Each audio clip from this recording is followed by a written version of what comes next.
A1 judicial academy में आपका स्वागत है। हम लोग उत्तर प्रदेश सहायक अभियोजन अधिकारी की प्रारंभिक परीक्षा के लिए पुलिस अधिनियम 1861 का अध्ययन कर रहे हैं। पिछले लेक्चर में हमने धारा 5 तक का सिलेबस पूरा कर लिया है। इसी क्रम को आगे बढ़ाते हुए शुरू करते हैं। एक बात और बताना चाहेंगे, कुछ लोगों का कहना है कि अभी वैकेंसी तो नहीं आ रही है, तो इस सब्जेक्ट को पढ़ के हम क्या करेंगे।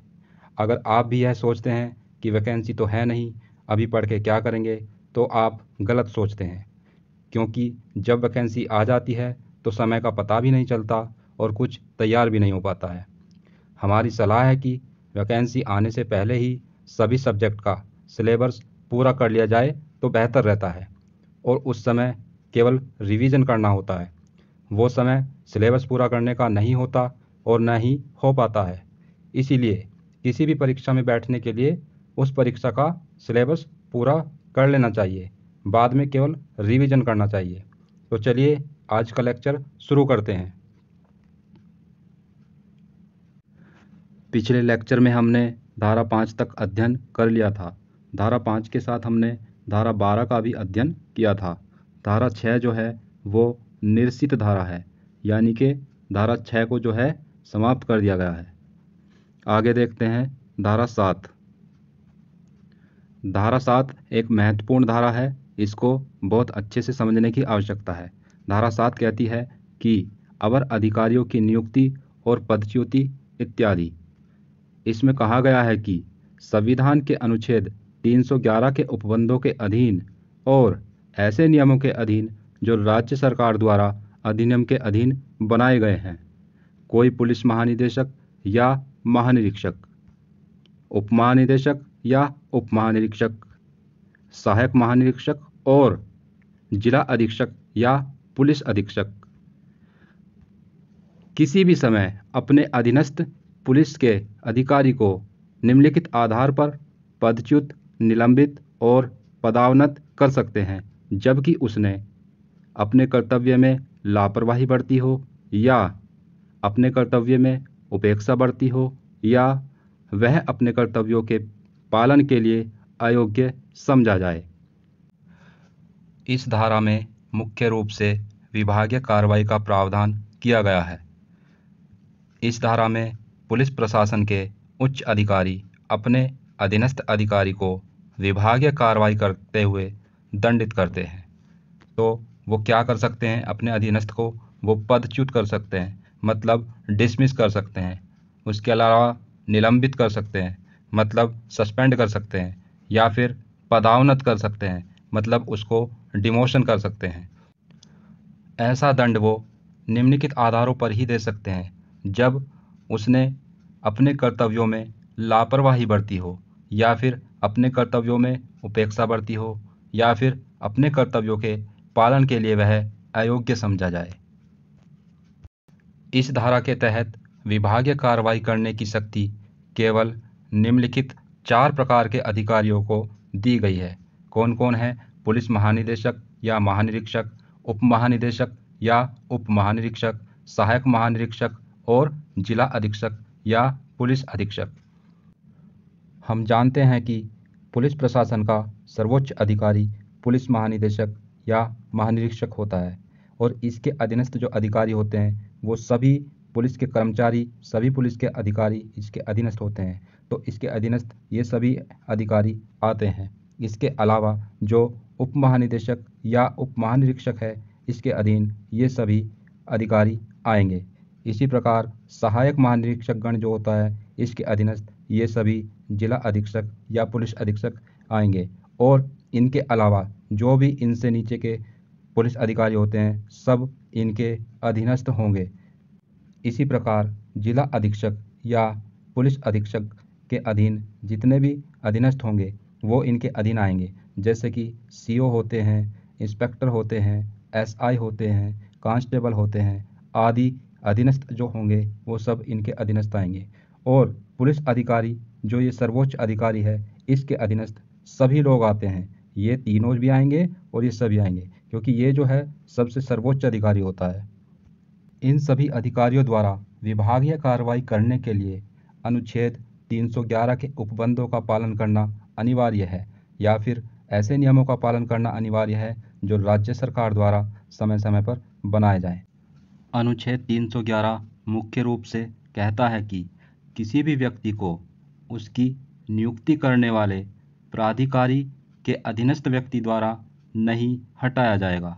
उदाहरण के तौर पर हम देखते हैं कि यदि किसी कांस्टेबल को कौन नियुक्त करता है, एसएसपी नियुक्त करता है, तो अगर कांस्टेबल को उसके पद से हटाना है तो एसएसपी से अधीनस्थ जो भी कोई अधिकारी होगा वो इनको पद से नहीं हटा सकता है।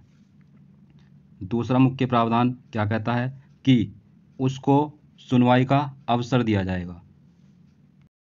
धारा 7 के अधीन पुलिस प्रशासन के उच्च अधिकारी विभागीय कार्रवाई करते हुए अपने अधीनस्थ अधिकारी को अन्य दंड भी दे सकते हैं। वे क्या क्या हो सकते हैं देख लेते हैं। 1 माह के वेतन से अनधिक किसी राशि का जुर्माना, दंड स्वरूप ड्रिल यानी कि परेड, अतिरिक्त पहरा, अतिश्रम या अन्य कार्य के सहित या रहित 15 दिन से अनधिक कालावधि के लिए क्वार्टर परिरोध, सदाचरण वेतन से वंचित करना, विशिष्ट या विशेष उपलब्धि से हटाना, दक्षता वर्जन पर रोक को शामिल करके वेतन वृद्धि या प्रमोशन को रोकना। यह प्रावधान उत्तर प्रदेश संशोधन द्वारा जोड़ा गया 1984 में। इस धारा के तहत विभागीय अनुशासनी या विभागीय जांच का प्रावधान किया गया है। यह कार्रवाई एक प्रशासनिक कार्रवाई होती है जो अर्ध न्यायिक प्रकृति की होती है। यह महत्वपूर्ण तथ्य है कि धारा 7 जो है विभागीय अनुशासनी की बात करती है, विभागीय जांच की बात करती है। आगे हम पढ़ेंगे धारा 35 जो है वो न्यायिक कार्रवाई की बात करती है। आगे देखते हैं। उत्तर प्रदेश राज्य बनाम हरिश्चंद्र। धारा 7 के अधीन कार्रवाई करने के लिए यह आवश्यक नहीं है कि कार्रवाई करने से पहले दंडित किए जाने वाले अधिकारी के विरुद्ध सक्षम न्यायालय में या सक्षम प्राधिकारी के समक्ष वाद संस्थित किया जाए। राजेश्वर प्रसाद बनाम उप महानिरीक्षक। इस केस में कहा गया कि धारा 7 की दांडिक कार्रवाई विभागीय कार्रवाई है और इस कार्रवाई को रोकने से पहले मजिस्ट्रेट द्वारा जांच किया जाना आवश्यक है। ओडिशा राज्य बनाम शिव प्रसाद दास। निलंबन का आदेश पदच्युत करना नहीं होता है, अतः निलंबन के मामले में अनुच्छेद 311 के प्रावधान लागू नहीं होने। धारा 8 पुलिस अधिकारियों को प्रमाण पत्र यानी कि नियुक्ति प्रमाण पत्र क्या कहता है। धारा 4 में वर्णित अधिकारियों से भिन्न प्रत्येक पुलिस अधिकारी को उनकी नियुक्ति पर उन्हें महानिदेशक या महानिरीक्षक द्वारा या उसके नियुक्त किसी प्राधिकारी द्वारा मुद्रांकित प्रमाण पत्र दिया जाएगा। यानी कि धारा 4 में जो वर्णित हैं, कौन कौन है वर्णित, पुलिस महानिदेशक या महानिरीक्षक या जिला अधीक्षक। इनके अलावा जो भी पुलिस अधिकारी नियुक्त किए जाएंगे उनको एक नियुक्ति प्रमाण पत्र दिया जाएगा।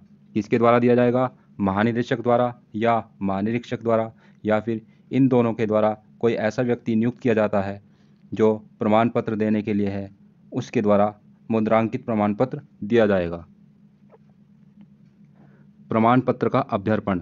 जब प्रमाण पत्र में नामित व्यक्ति किसी कारणवश पुलिस अधिकारी नहीं रह जाता तब ऐसा प्रमाण पत्र प्रभावहीन हो जाएगा और उसे ऐसे प्रमाण पत्र को उसे सशक्त प्राधिकारी को तुरंत वापस करना होगा। निलंबित पुलिस अधिकारी प्रमाण पत्र वापस करने के लिए बाध्य नहीं है, परंतु वह प्रदत्त शक्तियों और अधिकारों का प्रयोग नहीं कर पाएगा। फिर भी वह अपने उत्तरदायित्व, अनुशासन और शास्तियों के अधीन रहेगा तथा प्राधिकारियों के अधीन ऐसे बना रहेगा जैसे वह निलंबित ही ना हुआ हो। तो ये धारा 8 के प्रावधान है, इसमें जो हमें ध्यान रखने हैं। आगे देखते हैं धारा 28। धारा 8 के साथ हमें धारा 28 को पढ़ना है। धारा 8 कहती है पुलिस अधिकारियों को प्रमाण पत्र यानी कि उनको नियुक्ति प्रमाण पत्र देने का प्रावधान करती है। धारा 28 कहती है कि पुलिस अधिकारी न रहने पर प्रमाण पत्र इत्यादि का परिधान न करने वाले व्यक्ति, यानी कि धारा 8 कहती है कि जब भी कोई पुलिस अधिकारी नियुक्त किया जाएगा तो उसको एक प्रमाण पत्र दिया जाएगा जो कि नियुक्ति प्रमाण पत्र होगा। जब किसी कारणवश कोई पुलिस अधिकारी नहीं रह जाता है तो उसको अपना प्रमाण पत्र वापस करना होगा। अगर वह अपना प्रमाण पत्र वापस नहीं करता है तो वो धारा 28 के अधीन दंडित किया जाएगा। देखते हैं धारा 28 क्या कहती है। इस अधिनियम के अधीन भर्ती किया गया प्रत्येक पुलिस अधिकारी पुलिस सेवा में न रहने पर अपना प्रमाण पत्र और साज सज्जा आदि को तत्काल परिधान करेगा। यदि वह ऐसा नहीं करता तो 200 रुपये से अनाधिक के अर्थदंड या 6 माह से अनाधिक के कठोर कारावास रहित या सहित या दोनों से दंडित किया जाएगा। तो धारा 8 के साथ हमें धारा 28 को पढ़ लेना है। धारा 8 पुलिस अधिकारियों को प्रमाण पत्र देने की बात करती है और धारा 28 उस प्रमाण पत्र को जब वो पुलिस अधिकारी नहीं रह जाता है लौटाने की बात करती है और जब वो वापस नहीं लौटाता है तो दंड का प्रावधान करती है। आगे देखते हैं धारा 9 पुलिस अधिकारी बिना इजाज़त या 2 मास की सूचना के बिना पद त्याग नहीं करेंगे। तो यह धारा प्रावधान करती है कि कोई पुलिस अधिकारी अपने पद के कर्तव्यों से अपने को प्रत्याहत करने के लिए स्वतंत्र नहीं होगा जब तक कि वह अपने वरिष्ठ पुलिस अधिकारी को त्यागपत्र देने के आशय की लिखित सूचना कम से कम 2 माह पूर्व ना दे दे। इसका मतलब यह है कि कोई भी पुलिस अधिकारी बिना इजाज़त के बिना लिखित सूचना के अपने पद से त्याग नहीं दे सकता। उसको ऐसी सूचना कम से कम 2 माह पूर्व अपने वरिष्ठ पुलिस अधिकारी को लिखित में देनी होगी। ऐसा त्यागपत्र जिला अधीक्षक की या ऐसी अनुज्ञा देने के लिए प्राधिकारी की अनुज्ञा के बिना स्वीकृत नहीं किया जाएगा।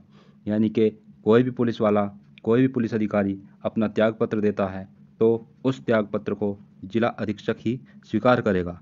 जिला अधीक्षक के अलावा ऐसा व्यक्ति स्वीकार करेगा जो उसको स्वीकार करने के लिए प्राधिकृत किया गया है। सत्यपाल कालरा बनाम डीआईजी उत्तर प्रदेश पुलिस।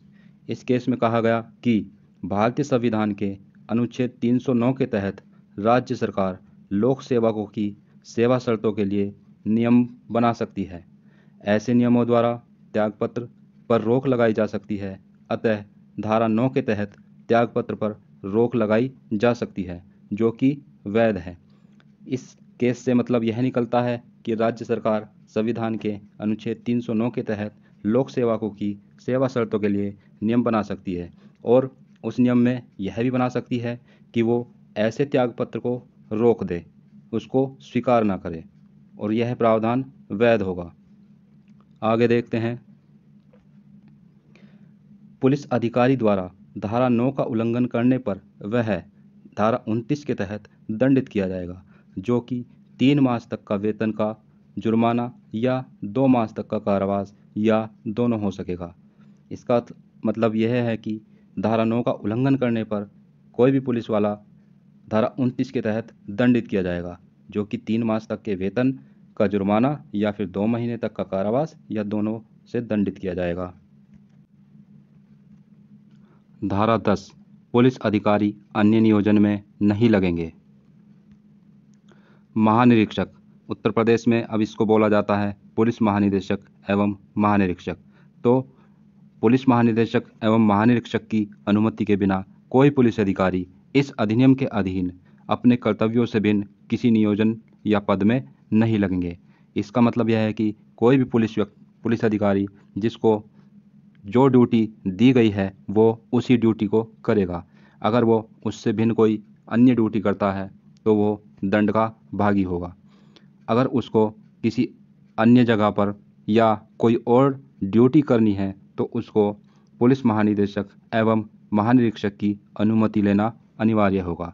धारा 10 का उल्लंघन करने पर धारा 29 के तहत दंडित किया जाएगा।